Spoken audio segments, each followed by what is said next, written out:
Good day mga boss, may bago na naman tayo ditong 2023 model na Toyota Hilux na Conquest na siya, automatic transmission. 4x2 lang to mga bossing, and yan yung mga napakaangas natin na pick up dito mga bossing. Meron naman tayo ditong bago. Ayan, kulay gray siya mga boss. Ayan, ang ganda na ito mga boss, Conquest. Ayan, formado na siya mga bossing. Oh. B-bar yan, yung high bar yan din sa mga Conquest mga bossing. Ayan, so wala siyang basag. So kakarating lang to ngayon, October 31. Ending 5 rin siya mga bossing. Ayan, so meron siya ditong backup camera. Ayan. Dito naman tayo sa kabila. Okay. So dito mga boss, naka-original mags pa naman siya. Yung stock niya sa gulong is makakapal pa, sabihin na natin mga 90% mga bossing. Ayan.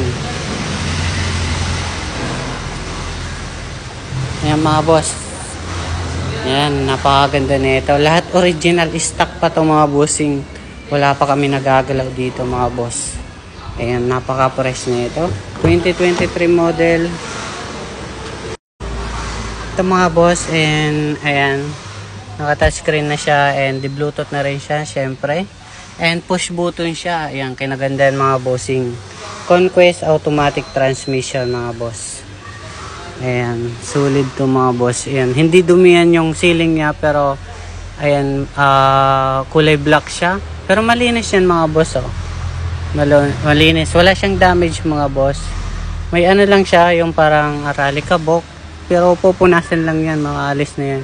Hindi naman siya totally damaged mga boss. Okay, so ayan, kinaganda na ito mga boss. Complete manual booklets na rin siya mga boss. Ayan, may manual booklets. Dito sa second row niya mga boss, ayan. Ayan, maganda to mga bossing. Kakarating lang sa mga naghahanap dyan ng Toyota Hilux na Conquest mga bossing. Eto na, meron na naman tayo dito. Dito tayo sa kabila, ayan. Tatanggalin lang natin ito ng sabit. Kasi, syempre, binakim ko to. Ayan. Mga boss.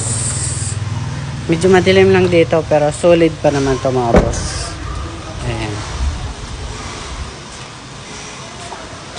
Meron pa siya ditong camera mga boss, oh. Ayan. Ang kinaganda na ito, solid to mga bossing. Fresh na fresh.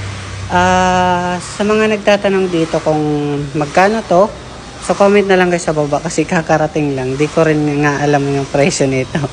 Pero estimated natin mga boss, mag-budget na kayo mga 1.4 million. Kasi ang bintahan nito sa marketplace nakikita ko nasa 1.5 million. Estimated ko 1.4 million. Mag-budget na kayo mga bossing. Okay, so comment na lang kayo sa baba. Dito mga boss, meron tayo ditong marami pang available dito mga boss. Ayan, comment na lang kayo sa baba, okay? So, salamat po.